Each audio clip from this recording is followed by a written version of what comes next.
En un mundo donde las voces se cruzan y las culturas se entrelazan, nace un espacio para compartir, reflexionar y construir en colectivo. Esto es Conexiones. Entretejiendo culturas y saberes. Hablemos de saberes, vivires, espiritualidades y cosmovivencias.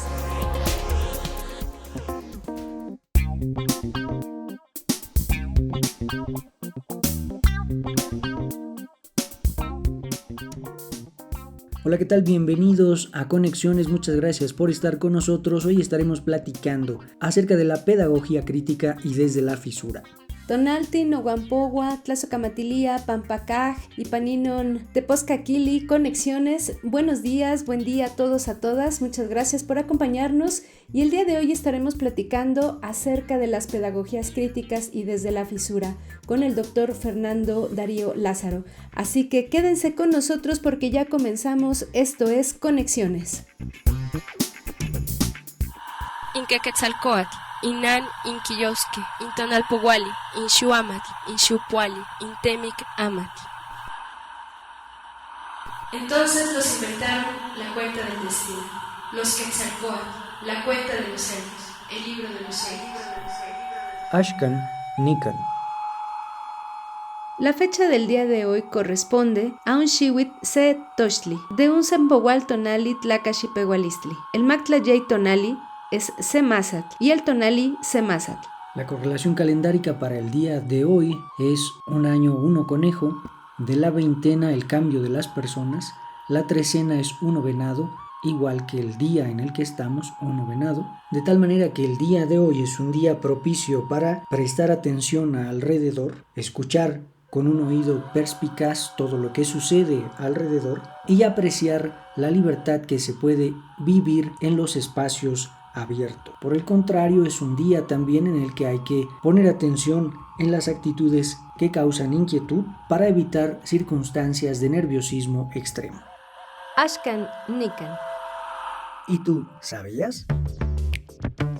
Las pedagogías críticas emergen en América Latina como respuesta a estructuras educativas coloniales y reproductoras de desigualdad, con antecedentes claves en la educación popular y la obra de Paulo Freire, quien propone la concientización y el diálogo como prácticas liberadoras frente a la educación bancaria o educación con fines de servicio a los ámbitos comerciales. Posteriormente, el campo se amplía con aportes de Orlando Falsborda desde la investigación acción participativa y de Katherine Walsh, quien articula pedagogías descoloniales e interculturales. Sus características centrales incluyen el cuestionamiento del poder, la producción situada de conocimiento, la praxis transformadora y la centralidad de sujetos históricamente subalternizados. Actualmente destacan avances hacia pedagogías comunitarias, feministas y territoriales, así como metodologías colaborativas que integran saberes indígenas y afrodescendientes. Esta información se basa en las obras de Paulo Freire, Falsborda y Katherine Walsh. ¿Y tú sabías?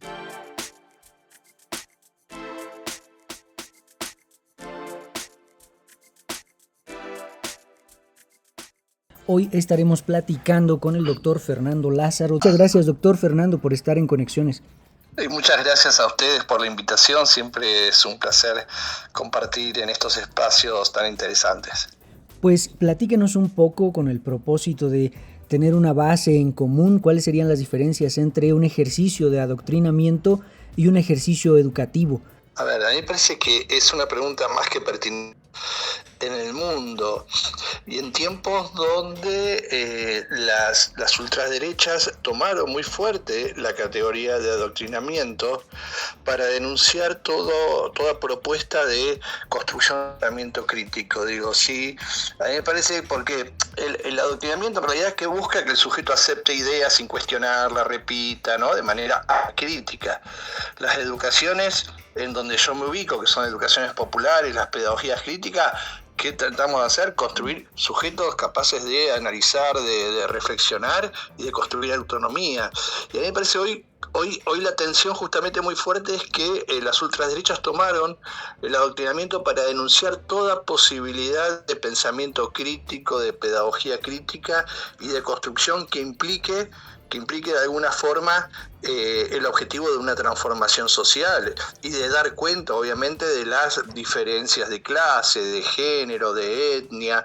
Entonces, Me parece pertinente porque hay que estar muy atentos con respecto a esta categoría, porque tanto en Argentina hoy es muy escuchada justamente como denuncia a los y las docentes que intentan justamente construir ese pensamiento crítico, y en México también, que todo proceso de una educación transformadora la tildan de adoctrinamiento, y justamente es totalmente al revés, ¿no? Justamente quienes siempre adoctrinan son las políticas de derecha, con una impronta de educación positivista, enciclopedista, justamente, que es lo que hace totalmente lo contrario a un pensamiento crítico, ¿no?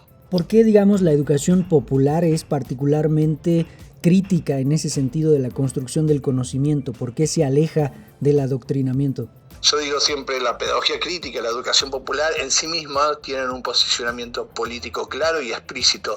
Y esa es una gran diferencia con respecto justamente al adoctrinamiento o a otras políticas educativas que dicen no adoctrinar, porque en realidad o no politizar, que la educación no es política, y justamente lo que hace la educación popular y las pedagogías críticas es explicitar que toda educación es política. Pero digo, cuando hablamos política muchas veces se cree que estamos hablando de partidos políticos, de esto. Es más, un posicionamiento político es también cuando un maestro o una maestra en el aula toma la decisión de dar tal tema y tal otro, o de profundizar un tema más que otro. En ese recorte también es un recorte ideológico y es un posicionamiento político. El tema es que las educaciones populares lo que vienen a decir es: no existe, y esto lo planteaba Paulo Freire, no existe la educación neutral, que muchas veces no quisieron hacer ver. Digo, hoy por hoy en México hay todo un debate sobre la NEM y hubo muchas tensiones, justamente esos, porque si la nueva escuela mexicana busca adoctrinar, es demasiado política. En realidad no existe ninguna educación que no sea política. Pues vamos a seguir dialogando al respecto en este programa Conexiones. No se vayan. ¿Y tú? ¿Ya te conectaste? Escríbenos. Conexiones.ci@uim.edu.mx. Visita nuestro canal de YouTube, Encuentro TV UIM. Gias Magi, Ankia Ramadi. Bienvenidos a De Comunidad en Comunidad. Ya comenzamos. La hierba de la ortiga es bueno para la anemia. Se pone el agua, una porción de agua de 2 litros, se le pone dos ramitas, se pone el agua a hervir, cuando ya empieza a hervir, y se le pone las 2 ramitas de la ortiga y ya se deja enfriar y se toma como uso de agua. Eso sirve para controlar la anemia, que uno tiene la anemia. Si en caso de que haya una reacción en el cuerpo, porque muchos tienen una reacción, dolor de cabeza, como querer vomitar, pues se suspende. Pero si no, se sigue consumiendo ese té y se controla la anemia. Pues eso lo puedes encontrar en el campo, pues muchos no lo conocemos, pero de mi parte sí lo conozco. Entonces, yo le he recomendado a muchas personas de ese té de ortiga para la anemia. ¿Por qué? Porque ese trae muchos beneficios, esa planta, y se encuentra en el campo, cualquier lugar lo pueden encontrar. La hierbita esa en el campo se encuentra, o ahorita en esta temporada, pues hay muchísimo por todos lados, lo puedes encontrar, pero muchos no lo conocemos. Curaban los abuelitos anteriormente con eso. ¿Por qué? Porque son naturales, son efectivas los tés. Hoy en día, ya no se curan, pero anteriormente sí se curaban con eso. Como un coraje, se curaba con la hierba de ajenjo, con la planta del tepozal, que es la raíz de la altamisa, la raíz de una hierba, de una plantita que se llama San Nicolás, y la ruda. Esas y unas 4 cáscaras, sí, hojas de tomate, se le pone a hervir eso, y el estafiate. Eso es muy efectivo para un coraje, un sentimiento. Agradecemos la participación de la señora Enedina Ramírez López de la comunidad de El Capulín, San Miguel del Centro. Llegamos al final de la sección de Comunidad en Comunidad. Pokuji Kiñingsku, Timoitasek Masegualmej.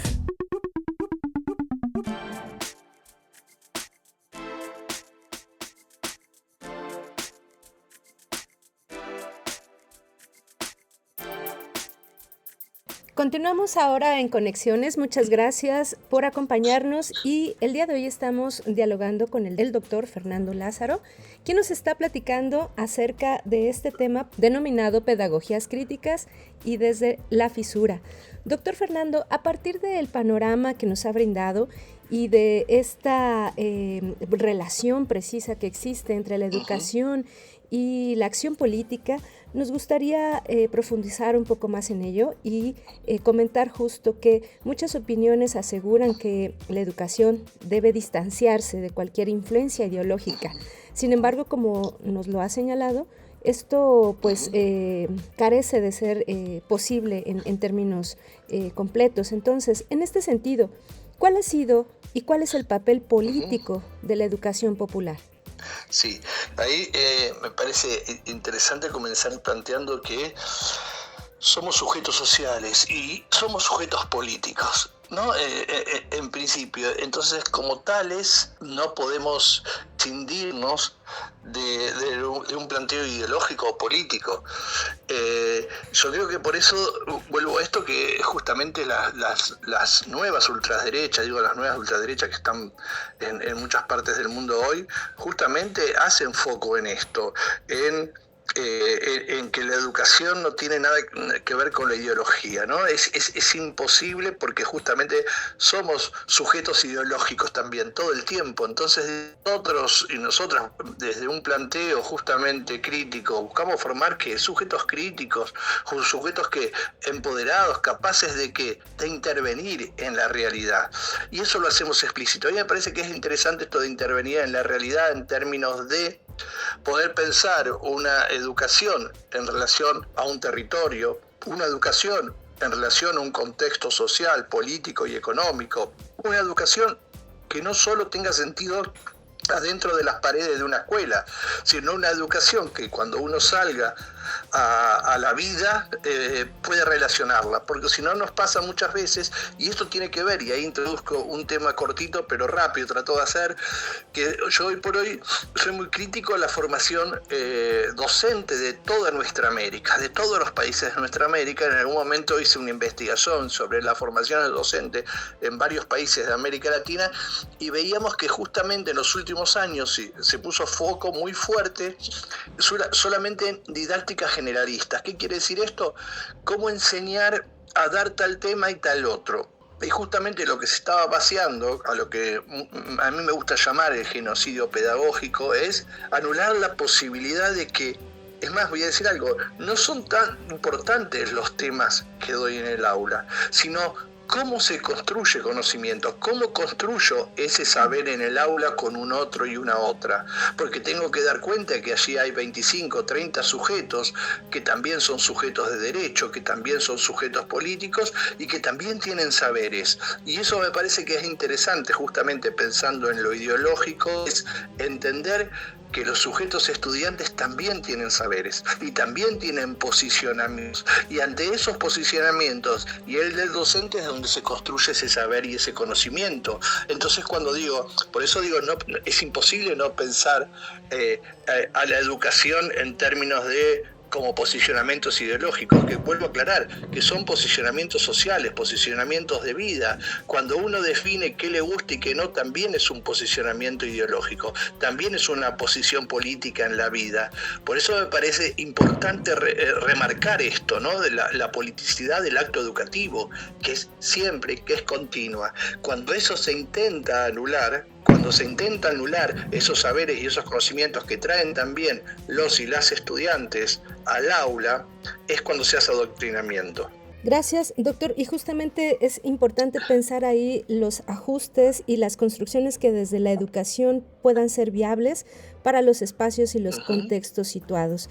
Pues vamos a seguir dialogando en Conexiones. No se vayan, regresamos. Desde la memoria de los pueblos y el espíritu de las plantas sagradas. Una voz a lo divino. Un espacio para conocer, recuperar y reflexionar sobre el uso ritual del tabaco. Con Paulina Pelayo. En México, nombrado en ese entonces como Nueva España, el uso del tabaco fue libre hasta antes del siglo XVIII. La corona española necesitaba nuevas fuentes de financiamiento. Entonces se decide monopolizar el tabaco, es decir, solo la corona podía beneficiarse de esta planta, y ya que había un amplio consumo de ella tanto en la Nueva España como en Europa, se esperaba recaudar prontamente gran cantidad de recursos económicos. ¿Y a qué dio paso esto? A siembras clandestinas, ya que el cultivo de tabaco por los pobladores nativos era ahora un delito. Se criminaliza una actividad realizada desde tiempo inmemorial. En consecuencia, es perturbado el orden tradicional, alterando el modo de vida de las personas y del paisaje en algunas regiones, ya que comienzan a erosionarse los suelos y a haber desmonte de grandes extensiones, además de que se transforma paulatinamente la forma en la que se concebía el tabaco. Anterior a esto, la agricultura estaba asociada a una concepción del mundo, como se cita. Antes de sembrar, pedían perdón a la tierra por arañarla con los instrumentos de cultivo para despojarla de su ropa, la vegetación. Dicho ritual obedecía a la creencia de los pueblos indígenas que se consideraban solamente huéspedes de la tierra y no sus dueños. Antes del intenso monocultivo de tabaco, imperaba un paisaje mesoamericano. De acuerdo con Whitmore, era integrado por milpas y huertos, donde primaba una agricultura de autoconsumo, de la que se obtenía maíz, frijol, calabaza, chile, entre otros. Esto es descrito para la Sierra de Songolica, en Veracruz, pero hay referencias que en Papantla, donde también se cultivaba el tabaco, surgió algo similar. Obviamente, muchos pobladores no acatan esta nueva norma de prohibición, se muestran reacios a abandonar sus prácticas, ya que esto iba en contra de lo propio. Se ordenó la extinción gradual de todo cultivo de tabaco en Nueva España, salvo en ciertas jurisdicciones, principalmente en Veracruz. Toda siembra clandestina o silvestre era quemada. Es más, se establece una especie de policía dedicada a destruir las siembras y el comercio clandestino. Es en 1856 cuando el estanco del tabaco es abolido. Sin embargo, a partir de 1876, los establecimientos de tabaco incrementan. A finales de 1800, la producción de cigarrillos deja de ser manual y llegan las primeras máquinas automáticas Bonsack, produciendo casi 200 cigarrillos por minuto. Menciona Margarita Malcolm. Con esto, la adicción se consolidó. Los fumadores en promedio pasaron de fumar un cigarrillo a la semana a fumar al ritmo de la máquina Bonsack. Ahora habría que sembrar una necesidad. ¿Y quiénes serían los consumidores de estas voluminosas producciones? Entonces se crean estrategias de propaganda y consumo. Entre ellas, en los primeros tiempos de guerra, los soldados recibieron cigarrillos gratuitamente. Por otra parte, la primera gran campaña de publicidad del tabaco fue hecha a principios del siglo XX por la marca Lucky Strike para conseguir que las mujeres fumasen también. Agradezco su atención y los invito a que nos escuchen en la siguiente cápsula. Desde la memoria de los pueblos y el espíritu de las plantas sagradas. Una voz a lo divino. Un espacio para conocer, recuperar y reflexionar sobre el uso ritual del tabaco. Con Paulina Pelayo.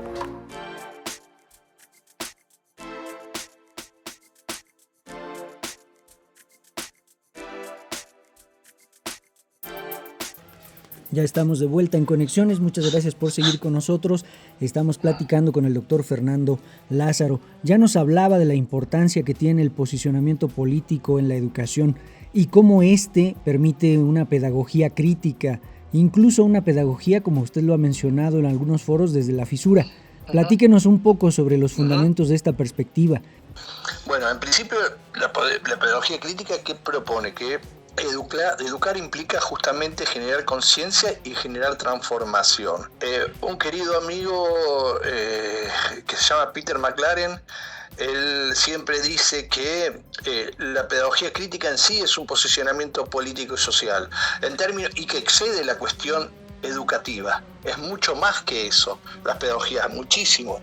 Y a mí me parece interesante traer esta categoría de praxis de Paulo Freire para justamente hacer esa síntesis de la pedagogía crítica en cuanto a acción y reflexión. ¿Y qué se hace la pedagogía crítica? ¿Cuál es lo central? Cuestiona las estructuras de poder.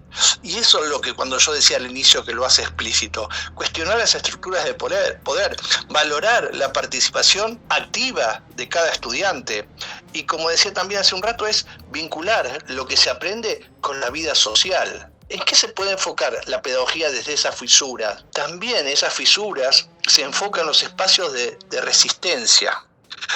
Dentro de sistemas rígidos, pensemos en este caso como ejemplo la escuela, vuelvo a remarcar, las pedagogías críticas excede de la cuestión escolar, es un posicionamiento en la vida, es un posicionamiento de vida, y yo creo que lo que hace justamente en estos espacios de resistencia, que son sistemas rígidos, porque las escuelas son sistemas rígidos, es aprovechar esos márgenes, esos conflictos y esas contradicciones que hay todo el tiempo, ¿para qué? Para construir esa educación emancipadora.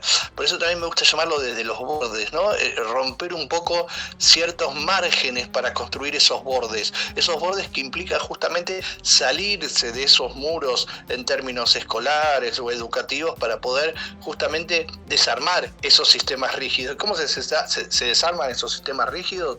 Con la participación, tanto docentes como estudiantes. ¿Cuáles serían los desafíos más importantes que tienen que incluir resistencias institucionales? Si hay algo que nos trajo la pedagogía crítica, esta gente querida y amiga, Peter McLaren, son espacios de resistencia y de lucha. Y ahí rompe con un montón de cuestiones. Y ahí sí también generan fisuras. ¿Por qué generan fisuras? Porque tradicionalmente la educación, esta educación que yo llamo positivista, estructurada, justamente lo que intentaban hacer, bueno, que los espacios sean un espacio ameno, pero muchas veces la categoría de las aulas amenas, el clima ameno, estaba disfrazada justamente en eso, en que los y las estudiantes no puedan decir, hablar, comentar, resistir y luchar cuando algo no estaban de acuerdo. Entonces me parece que este reto principal, que como yo digo, resistencia en las instituciones, tensionar la educación formal o tradicional, mejor dicho, ¿no? Yo creo que, y la dificultad también de muchas veces de sostener prácticas críticas frente a, como decía, a políticas educativas que comúnmente son sumamente conservadoras, que son sumamente rígidas. Yo creo que también, y que conozco bastante dentro de la nueva escuela mexicana, vino también a tensionar.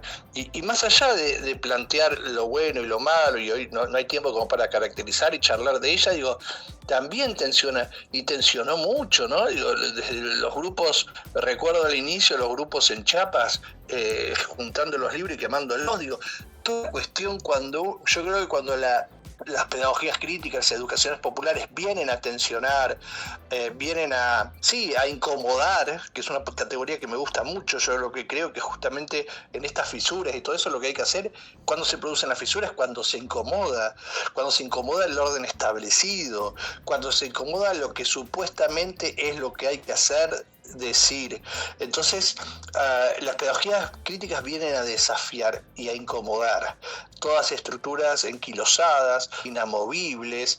Entonces, cuando surgen o propuestas o proyectos, ya sean de docentes, ya sean desde el Estado, ya sean desde colectivos, ya sea ¿qué pasa? Bueno, ahí se tensiona todo. Y creo que eso es lo interesante que hace la pedagogía crítica. Vienen como categoría, a incomodar el orden establecido, las estructuras de poder. Y cuando digo las estructuras de poder, digo el patriarcado, digo la cuestión de género, todas esas estructuras de poder que están ya internalizadas en lo que es ser escuela, o en lo que es ser educación, que cuando vienen incomodan y construyen fisuras, y yo digo siempre que hay que seguir construyendo esas fisuras, hay que seguir construyendo esos bordes para justamente salir de esos márgenes establecidos tradicionalmente, históricamente y hasta mundialmente por los sectores más poderosos. Pues con todo este panorama, sin lugar a dudas, surge para nosotros el entendimiento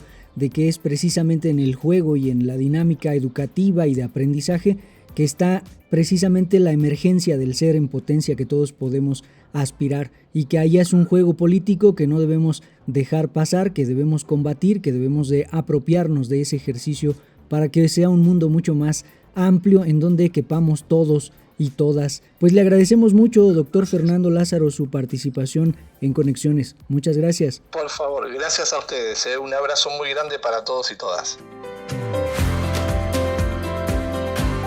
Pues muchas gracias por habernos acompañado en la emisión del día de hoy de Conexiones. Es un tema que reviste de importancia en el contexto de nuestro país, sobre todo por todos los debates alrededor de las formas educativas y en las que también debe de suscribir y debe de transitar nuestro modelo educativo como nación, como país, pero que también debe de haber un espacio, pienso, importante para repensar cómo es que necesitamos estar planteando la educación en diferentes niveles y en diferentes entornos, Vero. Es correcto, Edwin, y me parece muy importante destacar justamente que las diferentes fisuras dan la oportunidad de pensar y de construir distintas maneras de plantearnos escenarios para la educación, de tal manera que homogeneizar la educación a nivel nacional no del todo resulta pertinente o compatible con las distintas realidades que se viven. Así que, bueno, pues esperamos que este tema haya sido de su agrado, interesante para ustedes y, por supuesto, esperamos contar con su escucha en la siguiente emisión. Agradecemos mucho al equipo de producción, Daniel Vallejo, Nadia Cruz, Araceli Ramírez, Verónica Trujillo y Edwin Morón. Tlazocamati, Huelmillac, Pampatica, Quitotlactol, Timo Caquilisque, Teipa. Hasta pronto.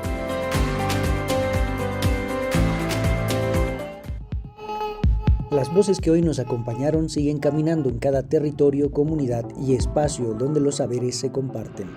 Esto fue Conexiones, entretejiendo culturas y saberes. Gracias por escucharnos. Nos encontramos en la próxima emisión para seguir entretejiendo culturas y saberes.